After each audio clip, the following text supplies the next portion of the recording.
সামাজিক যোগাযোগ মাধ্যম থেকে শুরু করে রাজনৈতিক অঙ্গন সবখানেই একটি প্রশ্ন ঘুরপাক খাচ্ছে। রাষ্ট্রপতি মোহাম্মদ শাহাবুদ্দিন কি পদত্যাগ করছেন, নাকি এটি কেবল গুঞ্জন? এ নিয়ে সরকারের অবস্থান কি, আর রাজনৈতিক দলগুলোই বা কি বলছে? সম্প্রতি রাষ্ট্রপতি মোহাম্মদ শাহাবুদ্দিনকে ঘিরে বিভিন্ন ধরনের জল্পনা কল্পনা ছড়িয়ে পড়ে।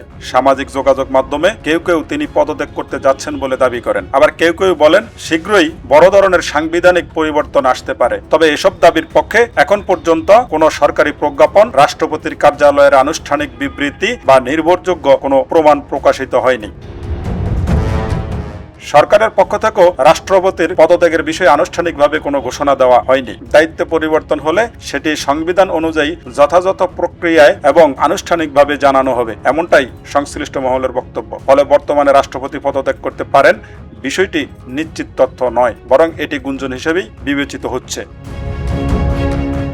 অবশ্য রাষ্ট্রপতি মোহাম্মদ শাহাবুদ্দিনের পদত্যাগের গুঞ্জন নতুন কিছু নয়। গত 5 আগস্ট ছাত্র জনতার গণ অভ্যুত্থানের মুখে প্রধানমন্ত্রীর পদ থেকে পদত্যাগ করে দেশ ছাড়েন আওয়ামী লীগ সভাপতি শেখ হাসিনা। এরপর গত 8 অক্টোবর ডক্টর মুহাম্মদ ইউনূসের নেতৃত্বে শপথ নেয় অন্তর্বর্তী সরকার। সে সময় রাষ্ট্রপতিকে অপসারণের দাবি তুলেছিল এনসিপি, জামায়াত ইসলামী সহ কয়েকটি রাজনৈতিক দল। রাষ্ট্রপতির পদত্যাগের দাবিতে তার সরকারি বাসভবন বঙ্গভবনের সামনে বিক্ষোভ হয়েছিল। অন্তর্বর্তী সরকারের সময় রাষ্ট্রপতিকে বঙ্গভবনের বাইরে কোনো অনুষ্ঠানে তেমন একটা দেখাও যায়নি।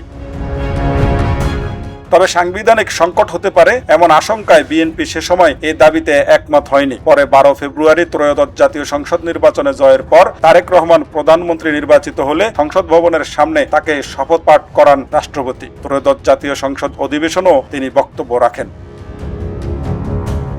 এদিকে বৃহস্পতিবার এ নিয়ে সাংবাদিকরা প্রশ্ন করেছিলেন স্বরাষ্ট্রমন্ত্রী সালাউদ্দিন আহমেদকে। রাষ্ট্রপতি পদত্যাগ করতে পারেন এমন গুঞ্জনের কথা স্বীকার করে তিনি জানান, পদত্যাগ রাষ্ট্রপতির বিষয়। স্বরাষ্ট্রমন্ত্রী বলেন, রাষ্ট্রপতির পদত্যাগ নিয়ে গুঞ্জন আছে, সেটা গুঞ্জনই। উনি পদত্যাগ করবেন কিনা সেটা তাকে জিজ্ঞেস করতে হবে। পদত্যাগ করার অপশন তো তার আছে, এতে সরকারের তো কিছুই করার নেই। পদত্যাগ করলে সেটা স্পিকার দেখবেন।